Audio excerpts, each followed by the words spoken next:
общее между востоковедом и гусем. Гусь и бегает, и плавает, и летает. Но все плохо. Вот вам и все. Северокорейское руководство — это параноидальные люди, просто не понимают своей выгоды и ведут себя иррационально. Но это не так. Если они разработают тактическое ЕО, то вполне можно представить, как они воюют с Югом и наносят ему поражение. Северокорейская элита загнана в угол, она теряет не только деньги, но с большой вероятностью жизни свободу. Социальные сети в Северной Корее есть. Там есть все что угодно. Я недавно узнал, что там есть даже свой Тиндер под красивым названием Чиндалле Азалия. Как этих самых свиней стричь. Визгу много, а шерсти мало. И пока я еще ни разу не видел AI, который брал бы кисточку, лопату, скребочек и шел в раскопку. Does history make anything happen? It does.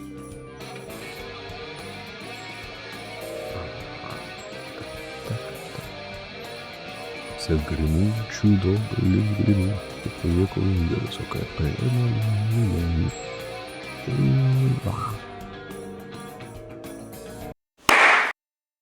Всем привет! Это «Синяя лампа», меня зовут Артемий Левкой, и сегодня у нас в гостях историк, краевед Ланьков, Андрей Николаевич Ланьков. Здравствуйте, Андрей Николаевич. Здравствуйте. К вашим услугам. Вы недавно выступали у нас в Оксфорде с лекцией, запись которой тоже можно будет найти на нашем канале, а сегодня мы решили с вами по мотивам этой лекции побеседовать в чуть более камерном формате, или, если точнее, веб-камерном. И мне особенно приятно вас приветствовать у себя в подкасте, не только потому, что вы один из самых авторитетных специалистов по Кореям, как южной, так и северной, но и потому, что мы с вами в некотором смысле коллеги. Мы оба заканчивали Восточный факультет в Петербурге, и оба вышли из традиции классического отечественного востоковедения и знаем, как устроена эта профессия изнутри. И поэтому мне сегодня хотелось бы поговорить не только о Северной Корее, хотя, конечно, и о ней, но и чуть шире о востоковедении как дисциплине, о том, как оно менялось на протяжении последних десятилетий, о том, что в нем было сильного раньше, и куда оно движется в будущем. И зайти в эту востоковедческую тему я предлагаю с такого ракурса. У нас на канале недавно вышло интервью, лекция с Екатериной Михайловной Шульман. Она выступала в Оксфорде с лекцией, которая называлась «How to study a closing country», «Как изучать закрывающуюся страну». И там она, разумеется, рассказывала про Россию и о том, как изучать эту страну из-за ее пределов. Какие источники остаются у исследователей, какие методы работы, как отличить сигнал от искусственно созданного шума, и как вообще выстраивать картину этого объекта изучения, когда доступ к объекту сильно ограничен. И мне кажется, что эта методология, по крайней мере, частично может экстраполироваться и на другие закрывающиеся общества, такие как Северная Корея. И мне было бы интересно услышать про ваш опыт. Как именно вы изучаете Северную Корею? Какие источники вы считаете наиболее надежными? Какие косвенные признаки остаются на сегодняшний день наиболее информативными? И как вообще строится исследование, когда объект исследования изо всех сил старается не дать себя изучать? Давайте начнем с этого. Ну, давайте так. Давайте различать две вещи. Первое, поскольку речь идет о делах давно минувших дней, то есть для Северной Кореи это, скажем, то, что было до 60 небольшого года. Там все просто. Там есть довольно большие массивы рассекреченных советских, восточноевропейских и не очень отчасти рассекреченных китайских документов. Существует мнение, которое неискоренимо, о том, что советские архивы закрыты. Ну, по некоторым направлениям они действительно закрыты. Например, работать в архивах спецслужб, как я понимаю, вам никто, в общем-то, не даст. Но архив МИДа тоже занимает такую достаточно осторожную позицию, особенно в последнее время. Но это ведомственные архивы. Однако материалы, связанные с Кореей в ситуации с СССР, они все поступали в распоряжение Международного отдела ЦК. И в таком качестве они оказались вполне себе открытыми. Там есть и материалы КГБ, ну, и его предшественников, там, если говорить о 50-х годах, там другая была немножко другая структура разведслужб. Там есть и армейские материалы, и в основном, конечно, там МИДовские материалы. Их очень много. То есть практически все, что считалось относительно важным, МИДовцы туда пересылали. И это все доступно. Э, То же самое относится к восточноевропейским архивам. Китайцы осторожны, архивы они открывать не спешат, но там есть несколько человек, в первую очередь неутомимый и совершенно с запредельными связями и влиянием профессор Шэн Жихуа, и с немалыми деньгами, что тоже помогает, своими, а не не государственными, ну и государственными тоже. И это позволяет иногда пробивать какие-то и китайские материалы. Но это уже в основном его усилия. И его ближайшего окружения. Проблемы. Ну, тут проблемы, конечно, отсутствие доступа к архивам северокорейским. Насколько это критично? Ну, по некоторым направлениям, конечно, критично. Если хотите заниматься, допустим, экономикой, особенностями, некоторыми аспектами внутренней политики, то да. С другой стороны, Советский Союз примерно до 60-го года имел великолепный доступ к государственным тайнам Северной Кореи, потому что значительная часть руководства страны составляли советские корейцы, которые считали своим долгом докладывать более или менее все, что могло теоретически заинтересовать посольство. Правда, доступ к этой информации резко пресекается в середине 60-х, даже в начале 60-х годов, около 62-го года, и с этого момента, конечно, информационная пустыня. Но я думаю, вас интересовало не это. Я думаю, вас интересовала относительно недавние времена, текущая информация и многое другое. Ну, тут действительно ситуация непростая. Я просто для себя давным-давно ввел какие-то ограничители, которым я стараюсь следовать. Я не занимаюсь тематикой, по которой нет достаточно надежных источников. То есть я не пишу ничего серьезного, например, о вопросах внутренней политики КНДР, пхеньянских там страстях и группировках. Нет никаких сомнений в том, что в Пхеньяне существуют группировки. Нет никаких сомнений в том, что они борются друг с другом. Но на базе доступной сейчас внешнему наблюдателю информации это даже не борьба бульдогов под ковром, а что-то еще более закрытое. Поэтому я на эту тему никогда не пишу. И к людям, которые пишут, ну, если эти люди работают, скажем, в МИДах, то им по работе приходится писать и гадать. Но меня ж никто не заставляет делать сомнительные предположения, вот я их и не делаю.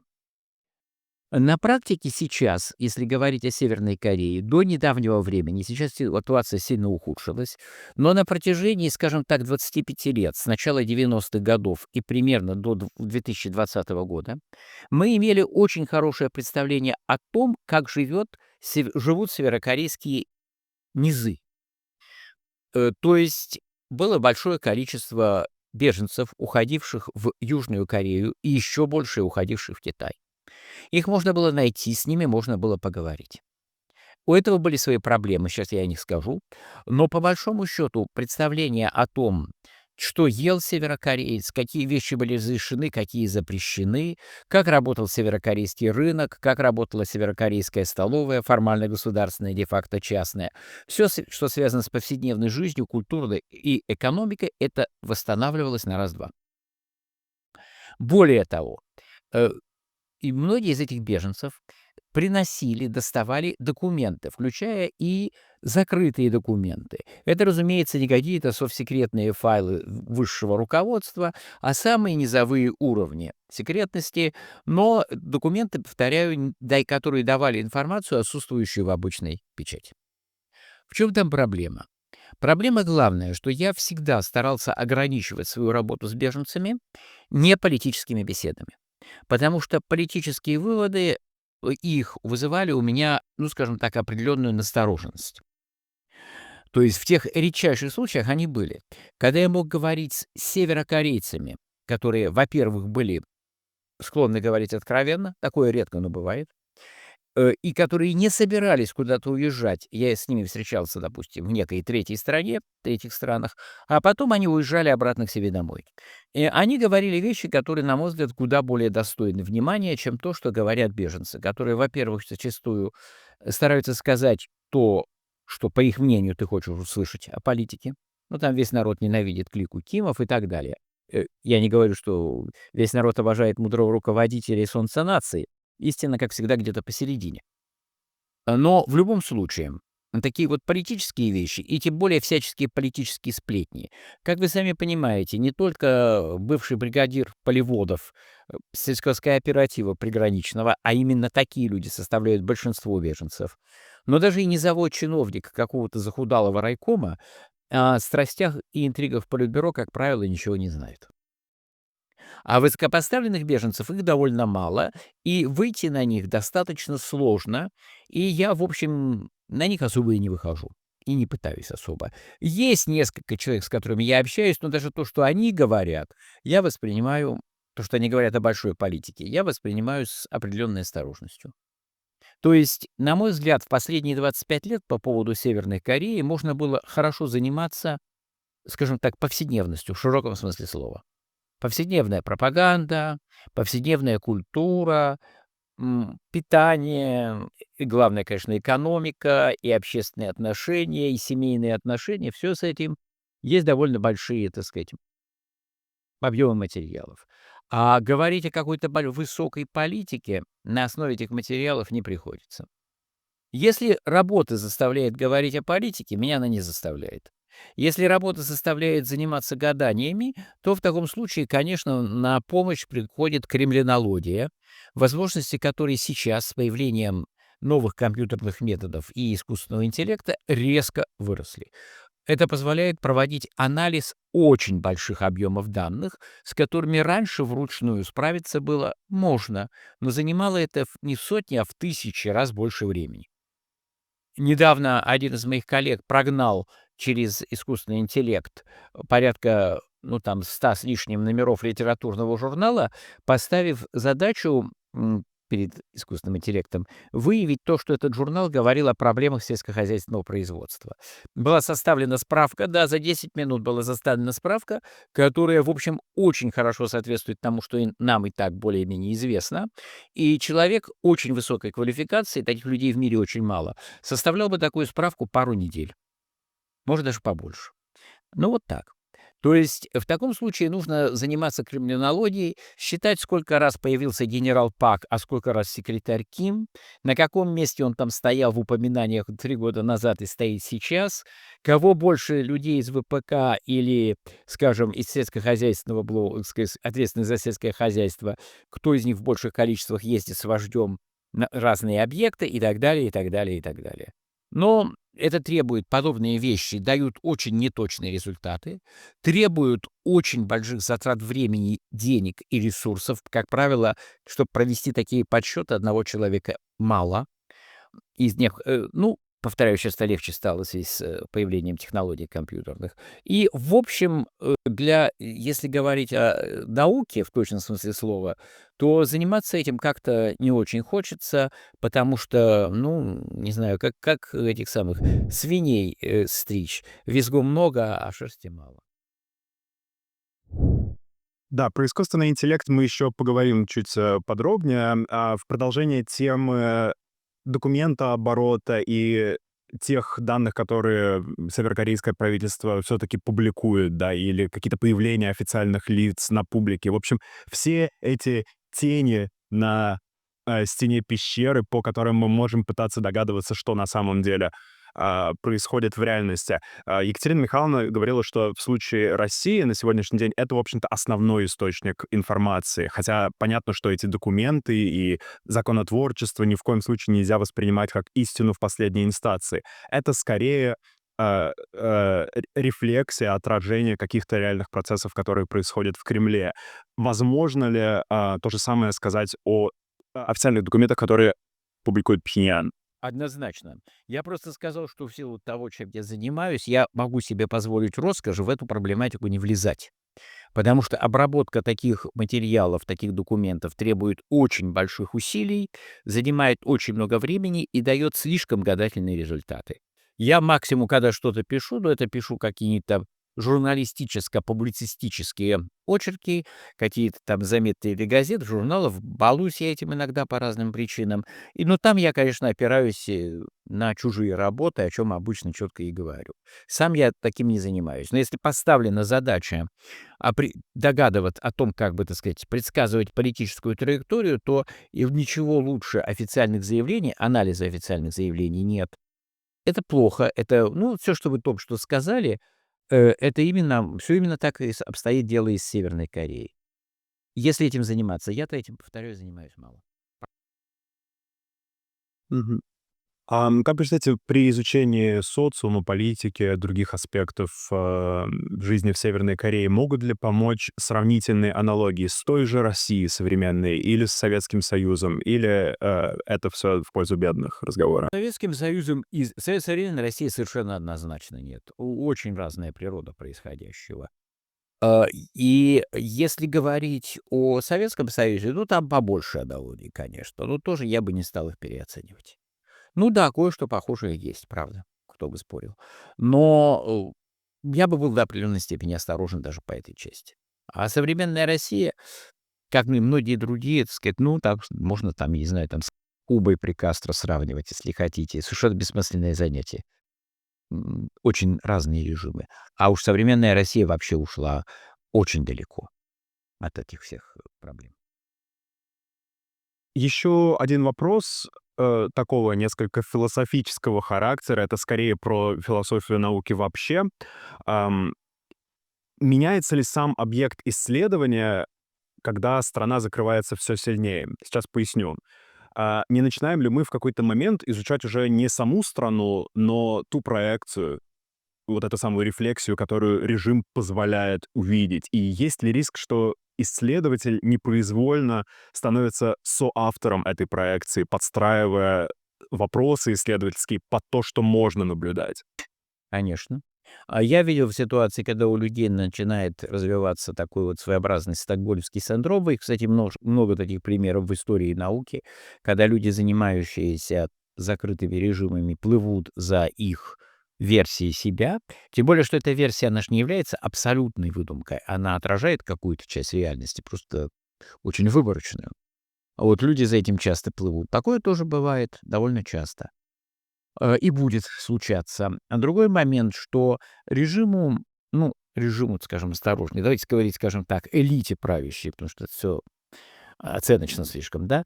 Правящей элите, которая хочет создать о себе определенное впечатление, довольно часто удается, во-первых, дать какие-то представления о своих целях позитивные, но еще чаще ей удается скрыть то, что она хочет скрыть. Ну, в принципе, классический пример, когда, допустим, и в Советском Союзе, и в Китае удалось скрыть масштабы голода в период коллективизации. Ну, в начале 30-х СССР и Китай, соответственно, конец 50-х годов. Причем к моменту голода в Китае люди, в общем, примерно представляли, как такие вещи работают, но скрыли. Или даже с той же Северной Кореей. В 1954-1955 году там был большой голод, им пришлось срочно запрашивать советскую и китайскую продовольственную помощь. Она была выделена, вопрос этот обсуждался, Ким Ир Сена буквально вызывали на ковер в Москву, пытались, так сказать, объяснить ему, что он слишком торопится с коллективизацией и делает это все слишком неразумно. И вообще было забавно, конечно, в этих документах видеть имена людей, которые сыграли, скажем так, мягко скажем, неоднозначную роль в Советском Союзе в начале 30-х, как они, значит, там требуют сбавить темпы и не морить крестьян. Там фамилии типа Каганович, там Молотов, Хрущев под этими документами стоят. Но не в этом дело. А дело в том, что голод-то скрыли абсолютно. То есть, да, посольские отчеты, рассекреченные ныне, об этом говорили очень подробно. Но пока они не были рассекречены в начале 90-х, первыми, кстати, венгры здесь, венгерские материалы появились, ну, потом у всех появилось, никто вообще же не знал, что в Северной Корее был голод, и он был небольшой по их меркам, но несколько десятков тысяч человек преспокойно умерли от голода, и об этом никто не знал. То есть скрывать можно много чего интересного. И, конечно, образ, вот я это к тому, что вот этот образ, который складывается, в нем, во-первых, есть, конечно, переоценки чего-то в позитивную сторону, а чего-то, кстати, и в негативную, потому что сгущение красок тоже имеет место. Но главное, в нем есть просто какие-то огромные лакуны, которые потом, через много десятилетий, я так думаю, что Северная Корея будет жить еще очень долго в нынешнем виде, хотя не знаю. Ну, ничего совсем вечного нет. Вот когда оно кончится, ученые будут несколько даже удивляться, что такие большие, серьезные и, казалось бы, очевидные вещи оставались неизвестными. Тем более, что я добавлю, что по уровню закрытости современная Северная Корея превосходит и Китай 59 года, и Советский Союз 31 года, и саму себя 54 года очень даже сильно. Вы среди тем, которые на сегодняшний день сами не рискнули бы изучать, упомянули уже, в частности, политику. Есть ли еще какие-то темы, за которые вы лично никогда бы не взялись, в контексте Северной Кореи из-за нехватки данных? Я бы применительно к последнему времени, ну, я не экономист, я бы и по другим причинам не взялся, но даже если у меня один из моих главных постоянных соавторов — это экономист, но я с ним бы тоже не взялся за экономические проблемы. Примерно до 2020 года вывозилось достаточное количество материалов, в том числе закрытых, о ситуации в корейской экономике, там те же там пятилетние планы, все это было более-менее доступно. Ну, естественно, не в интернете, но если знаешь, с кем поговорить, то можно было это получить. Сейчас это уже больше невозможно. Значит, это первая тема. Вторая, ну вот, значит, политические группировки и политическая борьба, это я тоже бы не стал заниматься этим. Значит, ну, вещи, связанные с даже отдаленно имеющие отношение с армией, я бы не стал вооруженными силами, ВПК, я даже отдаленно бы не стал заниматься этим. Но там еще собственные, так сказать, соображения, потому что когда человек такими вещами слишком интересуется, им начинают иногда слишком интересоваться. Мне это совершенно не надо. Вот, что еще? Э, ну вот, пожалуй, да, сейчас политика всегда исключалась высокого уровня. На низовом уровне сколько угодно. Какие там кампании на низовом уровне проводились, это вполне. И закрытые, и открытые. Э, на высоком нет. Экономика сейчас нет, еще недавно было можно. И все, что связано с армией и ВПК. Вот если бы вас попросили назвать, положим, 3 тезиса о Северной Корее, которые на протяжении последних десятилетий остаются самыми устойчивыми и не зависящими от новостного цикла. Что это были бы за тезисы? И наоборот, что чаще всего оказывается мифами? Значит, 3 тезиса, часть из которых верны, часть неверны. А если говорить о тезисах, которые мне представляются неверными, это уверенность в том, что северокорейское руководство — это параноидальные люди, которые, просто не понимают своей выгоды и ведут себя иррационально. Но это не так. Это люди очень жесткие. Это блестящая группа макиавеллистов, которые уж как раз свою выгоду понимают великолепно. Вторая особенность, тоже, на мой взгляд, ошибочная, заключается в том, что Северную Корею можно подвигнуть на каком-либо направлении, на какую-либо политику сподвигнуть на реализацию этой политики, обеспечивая ей экономические преимущества. Ну, то есть, типа, мы дадим вам возможность торговать, и вообще вы, может, что-то вас там немножко даже субсидировать, но за то, что вы вот это и вот это сделаете. Эта вещь работает плохо, потому что северокорейское правительство относится к числу тех немногих правительств мира, которые практически не зависят, я не скажу совсем не зависят, но которые практически не зависят от экономической ситуации в стране. То есть, там зависимость есть, но она очень маленькая. Мы настолько привыкли, что любое правительство изо всех сил стремится к тому, чтобы обеспечить максимальный экономический рост, и что проблемы с экономикой приводят к проблемам для правительства. В Северной Корее это, в общем, не так. Это вот следующий момент. Ну и кроме того, конечно, надо четко понимать, что это наследственная персоналистская диктатура, а проще говоря, абсолютная монархия, и в обозримом будущем будет оставаться такой. Это здесь, на мой взгляд, абсолютно правильное замечание. Ну вот так вот, такие вещи. И я бы сделал четвертый тезис, который очень редко повторяется, но его нужно четко понимать, что главная задача северокорейской элиты, которая контролирует страну, главная задача — это сохранение существующего строя и статус-кво. И не потому, что они жадные и властолюбивые, но они жадные и властолюбивые, но это же относится к элите любой другой стране. Люди, которые не любят власти, и всяких приятных вкусней с ней связанных, обычно в элиту не попадают. Ну, попадают довольно редко. Так вот, дело даже не в этом. Дело в том, что северокорейская элита загнана в угол.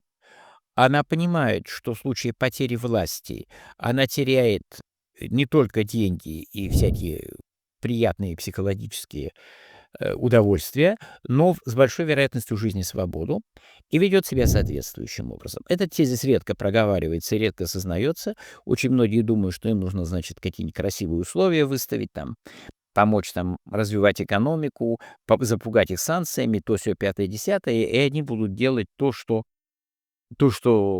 кажется внешнему миру правильным. Нет, этого не получится. Эти люди никогда не будут идти против никогда не будут делать ничего, что поставит под угрозу их главную задачу. А главной задачей является сохранение статус-кво и собственного положения в этом статус-кво. Экономическое развитие важно, но это вторично.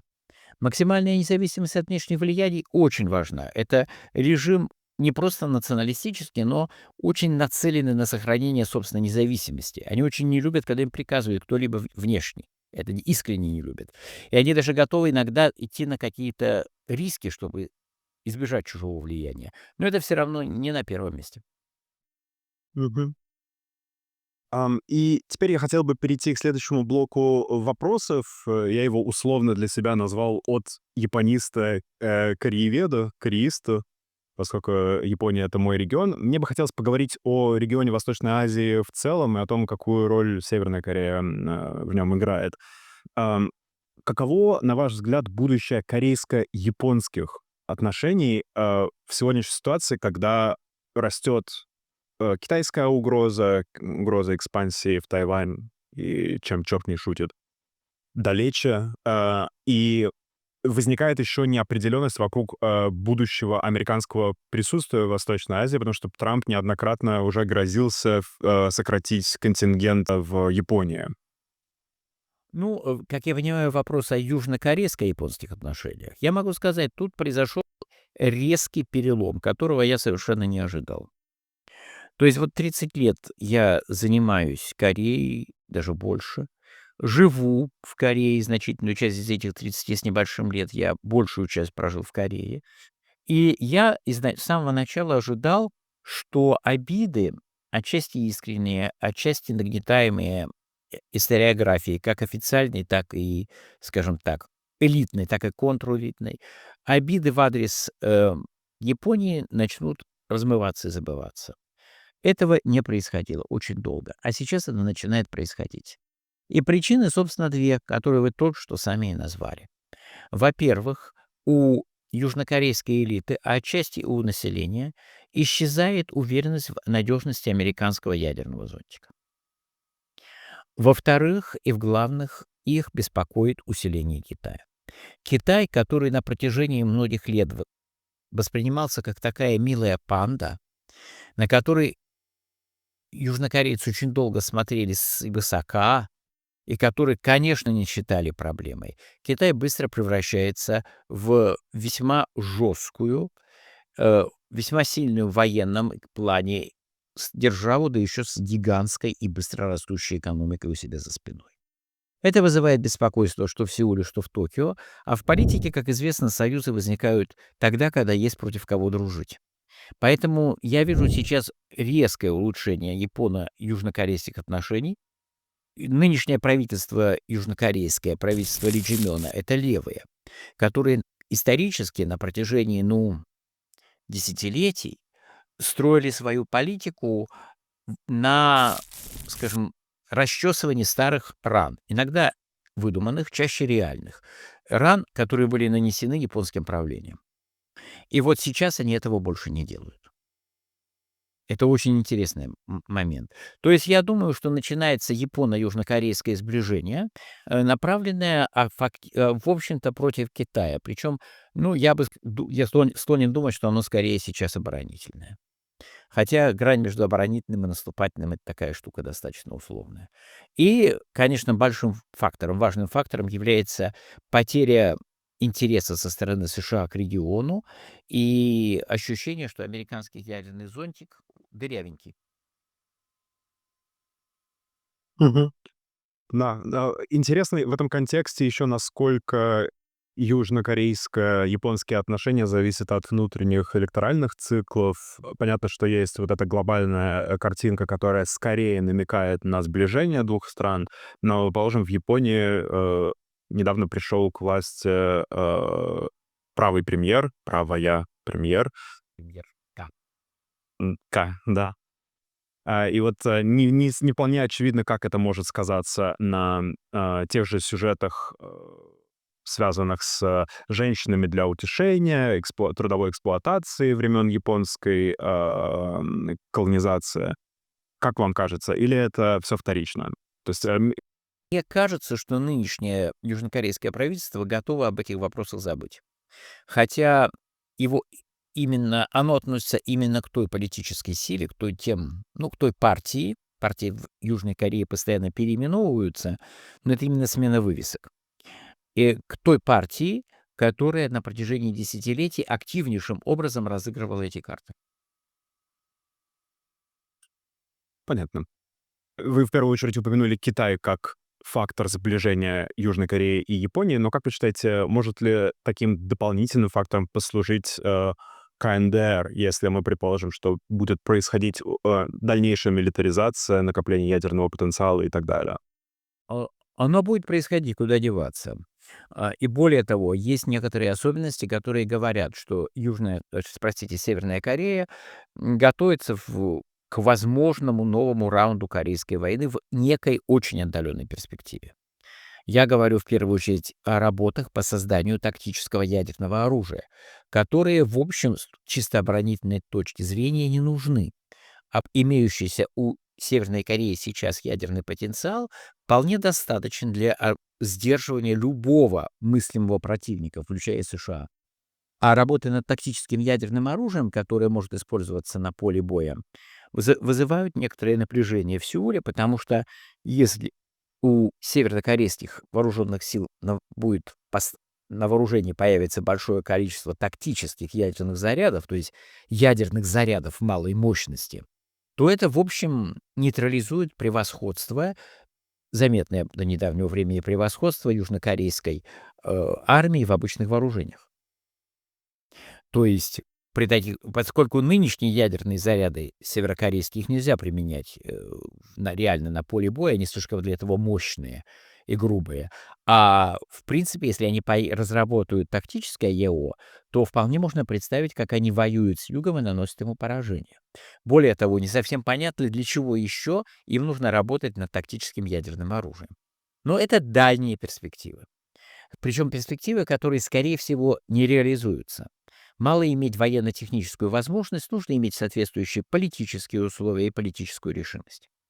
Если же говорить о возможном сплочении Кореи и Японии по этой линии, ну, оно возможно, но это все равно будет вторичный фактор, хотя о нем, я подозреваю, будут говорить больше, чем о реальном китайском, просто потому что злить китайского дракона никто не хочет. А злить Северную Корею — это куда более безопасно. Немножечко отматывая к старым корейским обидам, связанным с тем уроном, который Япония нанесла во времена колонизации. Насколько жив этот нарратив в Северной Корее? Понятно, что Япония — это империалисты и вообще исчадие ада как система, но конкретно эти сюжеты в медиа как-то фигурируют? Да, конечно. То есть это же важно даже с легитимностью династии правящей. Она же основана человеком, который в соответствии с официальной версией истории спас страну из этого ада. Потому что ведь полагается считать, что Ким Ир Сен разбил Японскую империю. Ну, по крайней мере, на территории Кореи. И, соответственно, естественно, нужно самыми черными красками живописать ту бездну, из которой нас вывел основатель нынешнего сияющего светлого руководства. А как вам кажется, это немножечко уже в сторону от политики и востоковедения, социальные сети в Южной Корее, надо полагать, что в Северной с этим дело обстоит гораздо хуже, но все же, играют какую-то роль в смысле поляризации обществ? Огромное. Огромное. Дело в том, что социальные сети позволяют, появление социальных сетей позволяет людям создавать себе собственные информационные пузыри. То есть раньше человеку было труднее создать весь вокруг себя атмосферу, в которой он будет слышать только те новости, которые соответствуют его установкам. Сейчас это делается на раз-два. Ты просто отключаешь. И я сам грешен этим. Я тоже по некоторым вопросам, которые для меня важны, но не являются частью профессиональной работы, я просто отключаю голоса, которые мне неприятны, с которыми я не согласен. Я их просто не слышу. И в моем пространстве, и в пространстве любого человека эти голоса исчезают. И у людей возникает ощущение, что они являются голосом большинства. Не случайно сейчас в Южной Корее один из главных лозунгов правой оппозиции, правоконсервативных сил, находящихся сейчас в оппозиции, один из главных лозунгов ну, не у всех, но наиболее радикальной части, не маленькой, я думаю, 10% поддержки у них есть, может, ну, просто 5-7. Они говорят о том, что выборы в Корее фальсифицированы, что южнокорейские левые, находясь на содержании Пекина, договорились исполняя приказы своих пекинских хозяев, значит, завезли в Южную Корею хакеров, провели взброс 3 миллионов голосов и организовали свою победу на выборах. Потому что ведь любому человеку ясно, что все корейцы вокруг голосуют только за правых. Откуда же взялось большинство левых, скажет вам любой правый. Я вот никакой левых нигде не вижу и не слышу. Вот и все. И такое это возможно именно в условиях интернета. Причем в Корее интернет очень политизирован. Раньше он был левый, сейчас он скорее правый. Тут смешно смотреть, как левые журналисты, пиарщики несколько были ошарашены. Они были уверены, что интернет всегда будет, так сказать, за них. А когда они в интернете вдруг появились совершенно отвязанные, отмороженные, реально отмороженные, но при этом очень харизматичные правые спикеры такого ультраправого характера, ультрарадикального, левые даже растерялись. Ну вот, в любом случае, да, конечно.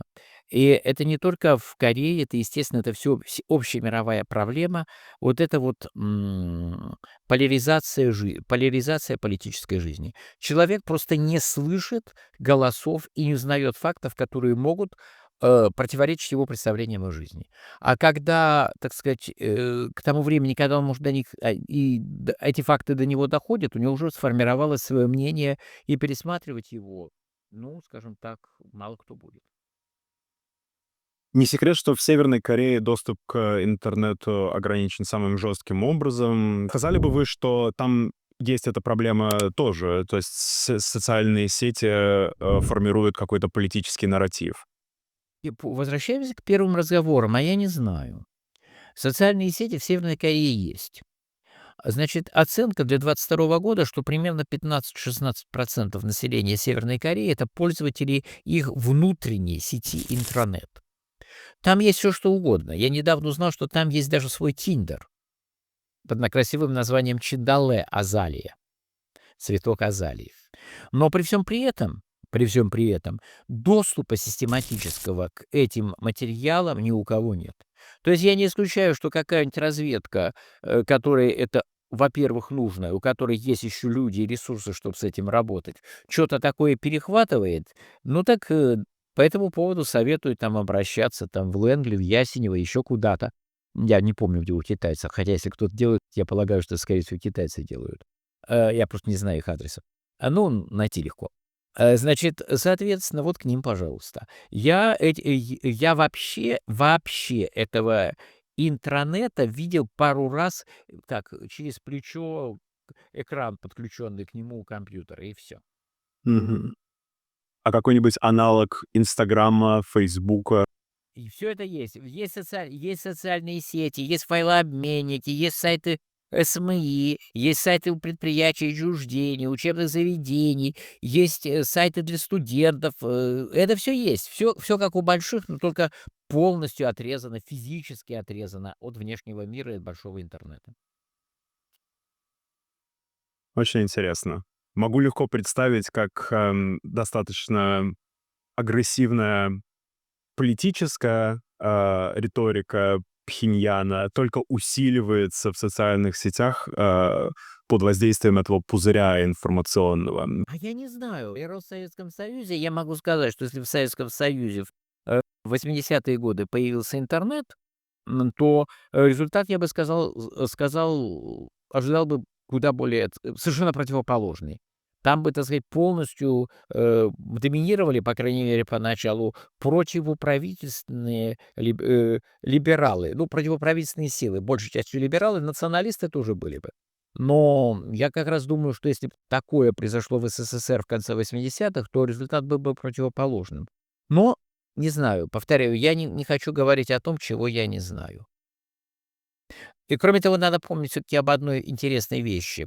У нормального северокорейца, поскольку он не одержим манией самоубийства, желания говорить о политике нет. В том числе и даже в официальном ключе.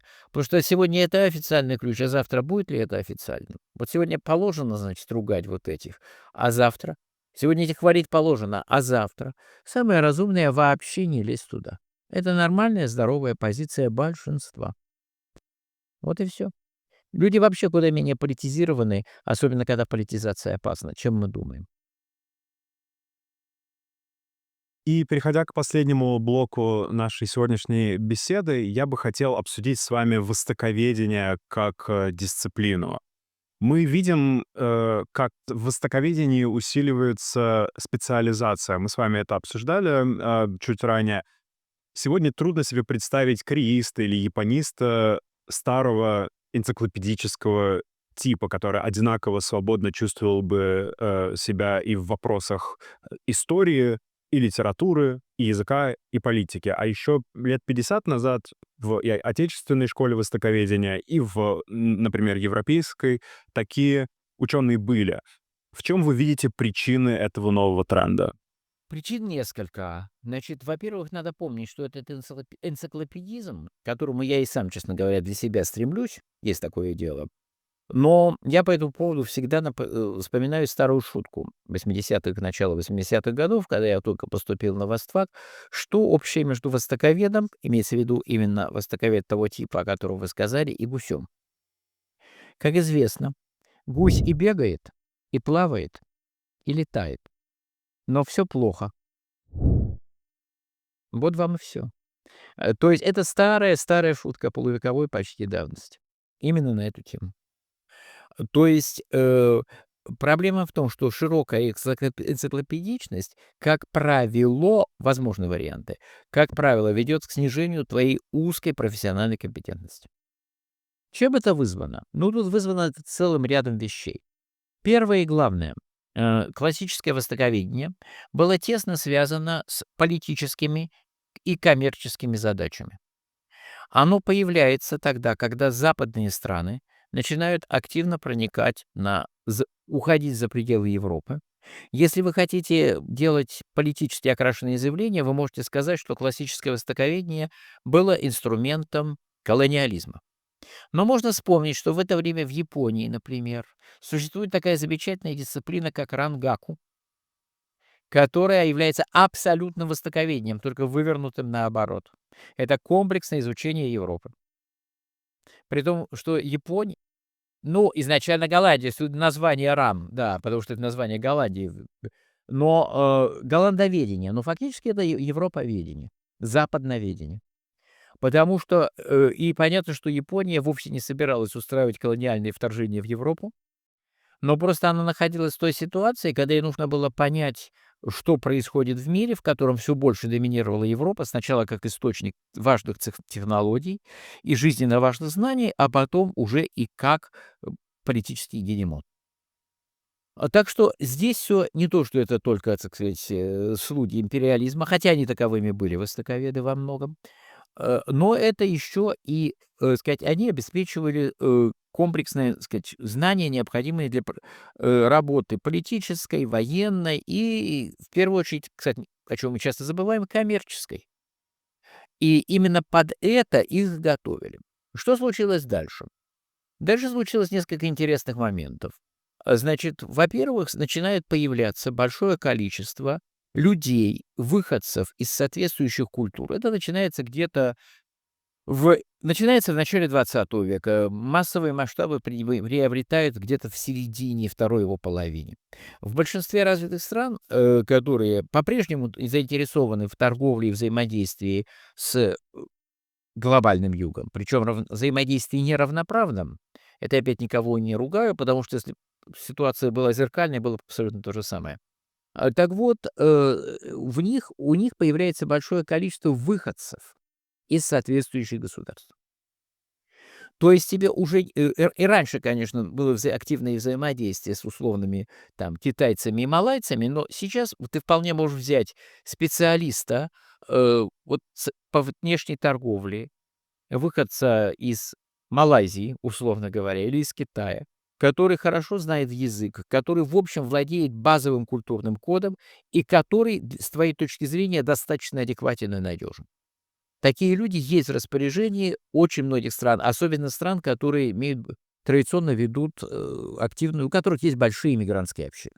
Кстати сказать, в России, поскольку Россия в этом смысле достаточно такая открытая империя XIX века России, XVIII, куда более открытая, чем, скажем, Великобритания, Британская империя, ну, для выходца из меньшинств, колониальных меньшинств, возможности сделать карьеру в центральном аппарате в Великобритании, как я понимаю, были близки к нулю.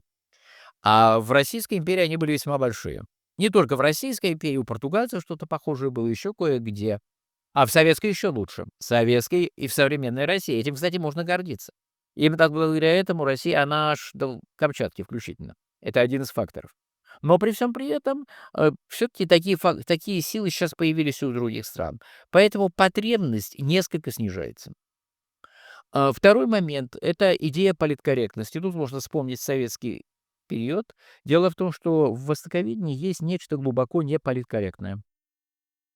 И да, поскольку это такое явное изучение других культур, причем изучение не совсем на равных. Не случайно, что в первые годы советской власти, придя к власти большевики, которые были абсолютно убежденными, ярыми и очень последовательными интернационалистами, просто разогнали востоковедное отделение. Не надо забывать, что востоковедение восстанавливалось в СССР в 40-е годы.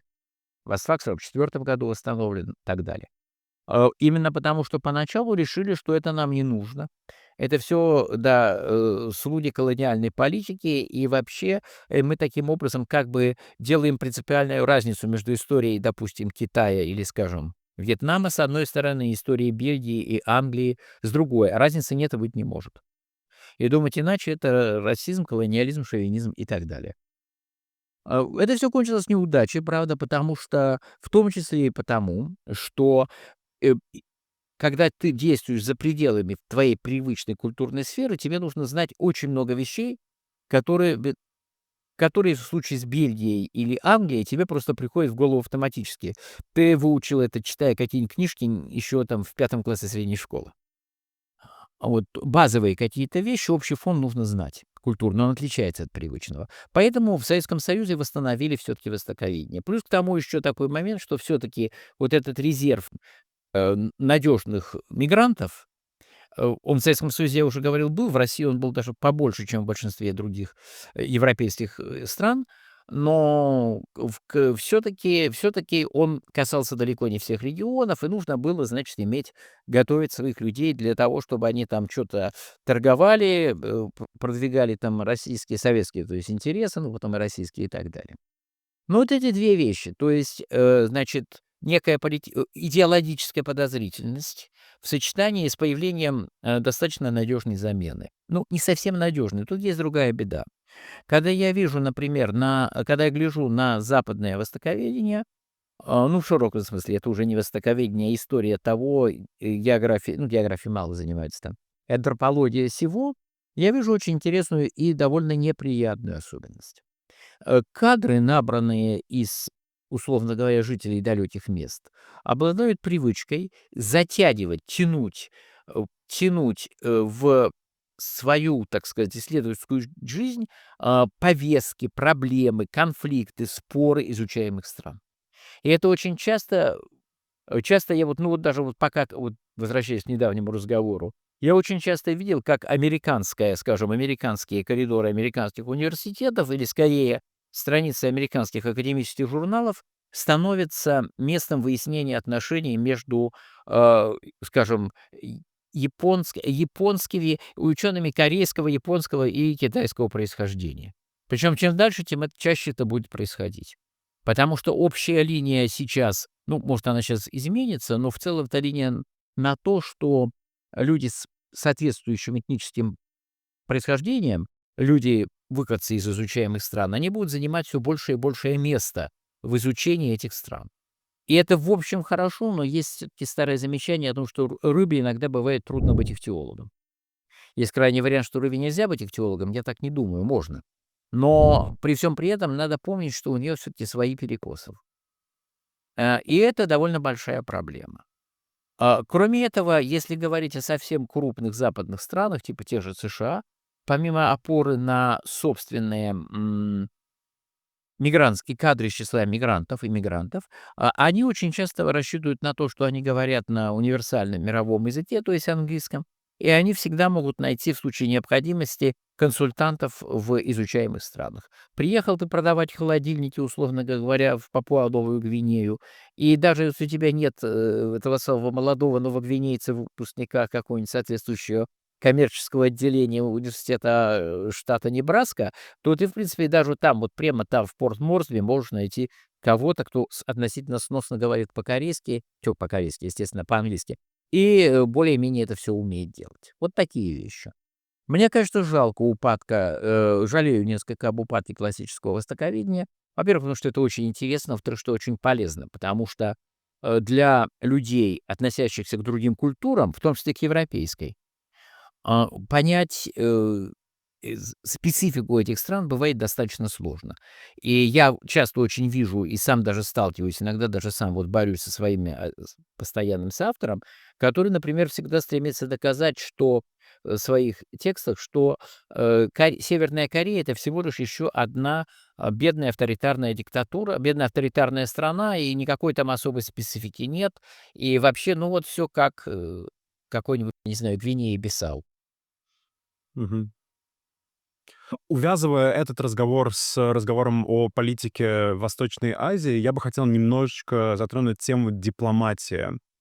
Ам, Положим, в советское время или даже в Российской империи часто в качестве консула или посла в страну назначения посылался востоковед, специализирующийся как минимум на этом регионе, как максимум на этой конкретной стране. Сегодня же мы все чаще видим дипломатов широкого профиля, которые едут в страну без языка, без глубокого понимания своего региона.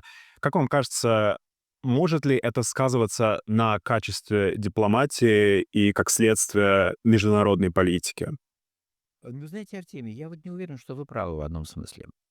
Я вот не могу вспомнить просто вообще ни одного российского посла, я имею в виду Российской империи, который был бы специалистом по стране Востока, в которой он находится. Ну, Грибоедов говорил на персидском. Ну вот уже да, это уже хорошо. Еще, наверное, можно найти какие-то случаи. Значит, вы правы местами. Но, в принципе, это не было распространенной практикой. Это, в принципе, не было особо распространенной практикой и тогда. Это стало достаточно распространенной практикой в позднесоветское время, когда действительно появилось большое количество дипломатов, имевших соответствующую лингвистическую страноведческую подготовку, которые со временем доходили уже до посольских степеней. Но это, повторяю, речь идет о куда более поздних временах. Теперь возвращаясь все-таки к главному вопросу. Ну, понимаете, вообще говоря, тут есть две вещи. В большинстве стран мира существует, даже в тех странах, которые могут себе позволить содержать специалистов по какой-то конкретной стране, ну, понятно, что условная Бельгия иметь специалистов по, скажем, Малайзии в своем штате не очень-то может. Но если даже такая возможность есть, то у большинства стран все-таки сейчас установка на ротацию. То есть, и в этом есть своя сермяжная правда. То есть в идеале, на мой взгляд, причем это относится не только к дипломатам, это, например, точно так же относится к представительствам торговых организаций, крупных фирм, занимающихся внешней торговлей. Личный состав должен, так сказать, на месте в стране должен состоять из нескольких компонентов. Два из них — это, с одной стороны, специалисты по стране, с другой стороны, это люди общего профиля, либо специалисты по другим регионам, которых вот данный регион отправили на какое-то время. Зачем? Во-первых, тут есть несколько моментов. Во-первых, находящийся слишком долго на одном и том же месте дипломат или, скажем, ну, я не знаю, называть его бизнесменом сложно, это не его бизнес, сотрудник внешнеторговой организации, начинает, во-первых, у него замыливается взгляд. Главное, он теряет представление об общих задачах организации, об ее текущей политике. И, наконец, в некоторых случаях он начинает слишком сильно ассоциировать себя с той страной, в которой он служит, и недостаточно сильно с той страной, которой он служит. Это выражение, то, что называется «go native» в свое время, это явление психологически достаточно понятное, потому что мы люди, нам свойственна эмпатия. И вот мы уже об этом уже говорили, когда говорилось о том, что люди, занимаясь той или иной страной, иногда достаточно неприятной, в той или иной степени начинают сначала входить в положение, а потом ей симпатизировать. Так что вот тут вот это обстоятельство, чтобы с этим бороться, конечно, людей надо передвигать. Потому что привыкание, замыливание глаза, не видят возможностей каких-то, которые, ну, просто потому что, ну, вот их не было раньше. Все же человек увидит. Второй момент — теряют понимание общих задач. Третий момент — слишком ассоциируют себя с местными задачами, с местными интересами. Поэтому я как раз считаю, что нужно перемешивать. Но это не касается именно науки, потому что если речь идет о науке, то я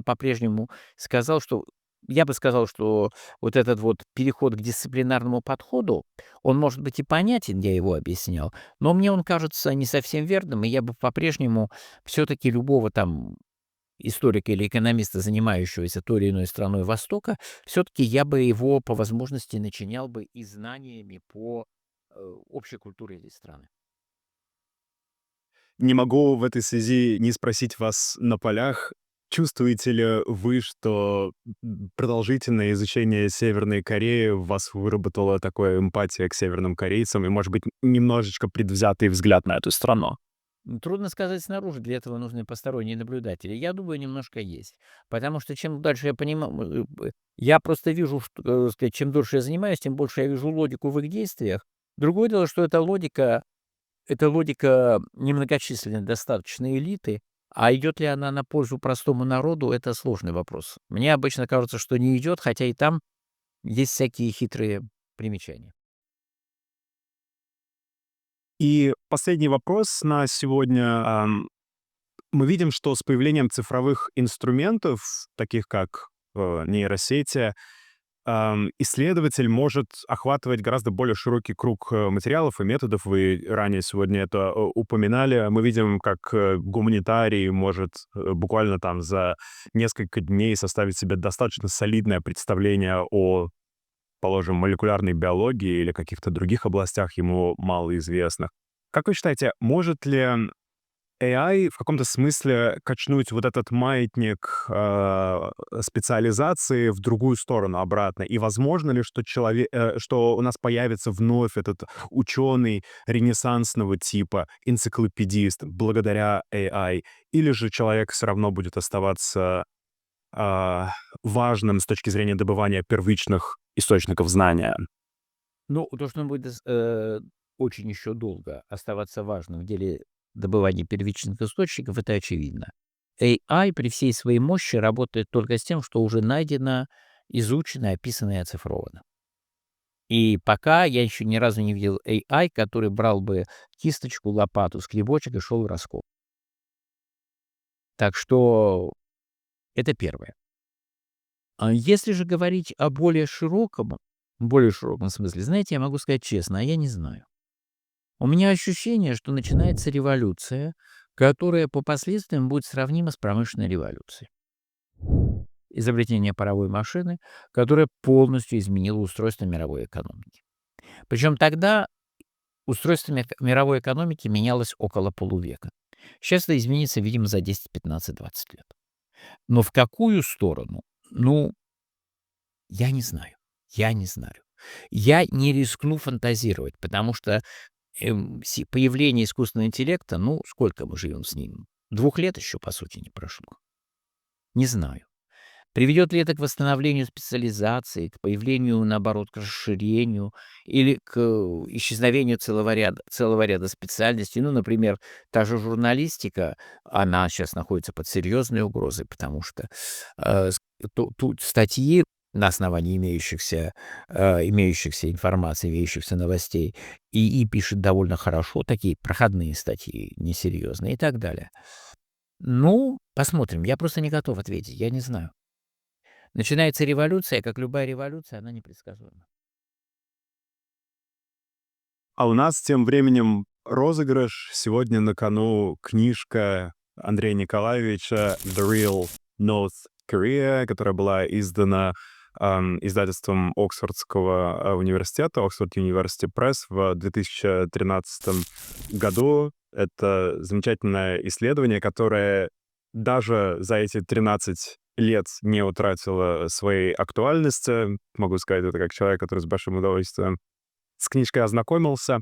Если вы хотите поучаствовать в розыгрыше, пожалуйста, оставьте комментарий под нашей с Андреем Николаевичем беседой, и автору наиболее популярного комментария мы пошлем эту книжку в любую точку планеты, возможно, даже в Северную Корею, если нас там когда-нибудь посмотрят. А у меня тем временем последний вопрос, традиционный для нашего оксфордского канала.